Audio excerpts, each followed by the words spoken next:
이 유세버스에서 사고가 났는데 그것도 한 군데서 난 게 아니고 두 군데서 났더라고요. 네. 그래가지고 천안 쪽에서 난 유세버스에서 두 명이 숨지고 또 원주 쪽에서 난 유세버스에서 지금 기사 한 분이 쓰러져서 중태라고 그러는데 이 버스 유세버스가 지금 여러 대가 움직이고 있을 것 아닙니까? 네. 근데 두 군데서 어제 이렇게 사고가 났다는 것은 한번 들여다볼 필요가 있는 것 아니겠습니까? 그렇습니다. 이게 이제 굉장히 안타까운 일인데 그 유세차가 되게 이제 요즘에는 LED 이제 발광 시스템을 다 장착을 하고 있거든요. 그 LED 발광 시스템을 작동할 때 이제 발전기가 필요한데 자체 발전 역량이 필요한데 그게 대부분 그 유세버스 안에 이제 비치가 돼 있는 경우가 많다고 발전기가? 합니다. 네. 예. 그럼 이제 굉장히 거기서 발생 그 발전기가 가동될 때 거기서 발생하는 일산화탄소에 대한 주의가 필요한데 그렇죠. 지금 날이 굉장히 춥지 않습니까? 그리고 대개 유세버스나든가 유세 차량이 새벽에 어떤 좋은 장소를 또 선점을 해야 되기 때문에 대부분 아주 뭐 유세 운동이 시작되기도 직전 서너 시간 전에 뭐 거의 새벽 시간에 가서 차량을 대기시켜 놓고 또 날이 추우니까 또 차량을 가동하고 예. 뭐 이런 데서 좀 빚어진 안전사고가 아닌지 뭐 이런 부분에서 대단히 안타까운 일이고요. 이게 비단 뭐 국민의당 문제뿐만 아니라 대부분 다 비슷한 시스템의 유세 차량을 지금 각 당이 그 가동하고 있기 때문에 각별한 어떤 그 주의가 지금 요망되는 상황인 것 같습니다. 천하람 위원장 원래 발전기를 틀고 이러면 이제 문을 열어놔야 되는 게 안전 수칙인데 일단 추우니까. 네, 맞습니다. 최근에 사실 날씨가 포근했었는데 유독 어제 이제 선거 전을 개시하는 첫날에 굉장히 추웠습니다. 그러다 보니까 방금 정 대변인님 말씀 주신 것처럼 기다리는 분들도 이게 창문을 열어놔야 되는데 너무 춥고 또 첫날이었다 보니까 이게 또 그 장비나 이런 거에 대해서 좀 잘 모르셨을 수도 있을 것 같아요. 유세버스는 창문 거의 없지 않아요? 그러니까 이제 문을 열어놔야 되는데 그 승하차하는 문을 유세버스는 보면 이렇게 통으로 다 이렇게 막아져 가지고 요새는 그렇죠. 맨 마지막 좌석이나 조금 열리거나 뭐 그것도 안 열리거나 하는데요. 요즘은 이게 보통의 유세차 같은 경우는 이제 그냥 1톤 트럭이나 뭐 이런 3톤, 5톤 트럭으로 되어 있는데 안철수 후보께서는 그 승차 공간이 꽤 넓은 버스를 이번에 이제 채택을 하셨습니다. 그러다 보니까 내부에서 쉴 수가 있는 그런 공간이 있었고 말씀하신 것처럼 앞문이라도 열어두셨어야 되는데 너무 날이 추워서 좀 그러셨던 게 아닌가 싶습니다. 그래요. 이 정말 선거 시작하자마자 이런 일이 생기니까 너무나 안타까운데 김정부 위원장 지금 안철수 후보는 선거운동 중단하고 일단 사퇴 수습에 전념하고 있다고 하는데 네.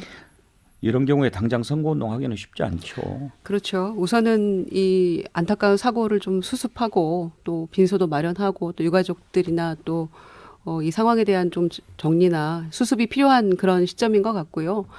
무엇보다 안전이 가장 중요한데 지금 첫날 이런 불행한 상황이 벌어졌기 때문에 아마 이 안타까운 사고를 수습하는데 먼저 만전을 기울여야 될 것 같고요. 그리고 나서 이제 선거운동은 그 다음이라고 생각합니다. 신성범 의원 10년 전에도 박근혜 전 대통령 유세할 때 그때 그 보좌진 한 명이 교통사고로 숨지는 사고가 있었어요. 그렇죠. 예. 그래가지고 그때 박근혜 후보가 유세를 사흘간 중단했어요. 저도 기억나네요. 그때 왜 이춘상 보좌관이라고 이게 지금은 뭐 잊혀졌습니다만은 박근혜 대통령이 뭐 3인방 중에 3인방이 아니라 사실 4인방이 있어야 되는데 이춘상 보좌관은 오히려 당시에 박근혜 후보가 가장 가까웠다고 알려져 있어요. 그러니까 지금 어떻게 보면 뭐 감옥 갔다 나온 세 사람, 뭐 안모 씨, 뭐 이렇게 다 빼고 이춘상 씨라고 그때 강원도 지역인가? 그래서 사고 나서 말씀하신 대로 사흘 동안. 그러니까 안철수 후보 입장에서는 뭐 진짜 황당한 일이 벌어진 거 아니에요. 이게 보면은 부인이 어떻게 보면은 또 의대 교수인데도 불구하고 기저질환이 있었던데 코로나 확진 판정 받아가지고 누워 계시죠. 저렇게 유세차에서 저렇게 본인은 없었던 거예요. 안 후보는 그때 아마 대구인가 부산에 저 대구 쪽에 있을 텐데 다른 데서 대기 중이던 45인승 버스 그러니까 랩핑이라 그러죠. 왜 다 둘러싸가지고 밖에 안 보이게 하고 LED만 보이게 하는 그 사고가 난 건데 참 마음이 굉장히 뭐 선거운동을 하실 마음이 안 나는 그런 상황 아니겠습니까? 예, 아무튼 악재죠. 아주 힘든 상황이 됐는데 윤석열 후보가 안철수 그 버스 유세차에서 희생되신 분 장례식장을 찾아가기로 했다고 그러네요. 그러니까 어제 방금 제가 들어오면서 보니까 윤석열 후보가 이게 국민의힘 쪽에서도 율동하고 로고송을 틀지 말아라고 이야기를 한 것 같고 오늘 하루. 그다음에 8시에는 천안에 있는 그 당국대병원, 8시 반에는 또 순천향대 천안병원 이렇게 빈소가 마련됐는데 간다니까 결국은 뭐 거기서 안철수를 만나시겠죠. 만나겠죠. 만날 가능성도 있으니까 그 대목에 아마 언론이 집중할 것 같습니다. 천하람 위원장 어떻게 보면 이제 정치적으로는 또 그동안 단일화 논의도 있고 그런 와중 아니겠습니까? 네, 또 어떻게 보면 그렇습니다. 자연스럽게 또 윤석열 후보, 안철수 후보가 또 만나는 그런 자리가 될 수도 있겠네요. 네, 그럴 수도 있을 것 같고 또 뭐 말씀하신 것처럼 안철수 후보의 여러 이제 참 안 좋은 일들이 많다 보니까 국민의힘 입장에서도 안철수 후보에 대한 공격이라든지 어떤 뭐 그런 부분들을 다 중단한 상황입니다. 오늘 오전에 이준석 대표 같은 경우도 언론 인터뷰에 나와서 안철수 후보와 관련한 질문을 받고 평소 같으면 본인이 이제 뭐 편하게 얘기할 텐데 지금 그럴 수 있는 상황이 아니다라고 했거든요. 어찌 보면 안철수 후보께 좀 힘든 상황에서 윤석열 후보가 자연스럽게 만나서 위로를 건네면서 서로 허심탄회하게 이야기하다 보면 또 인간적으로 풀리는 부분도 혹시 있지 않을까 그런 부분이 기대가 됩니다.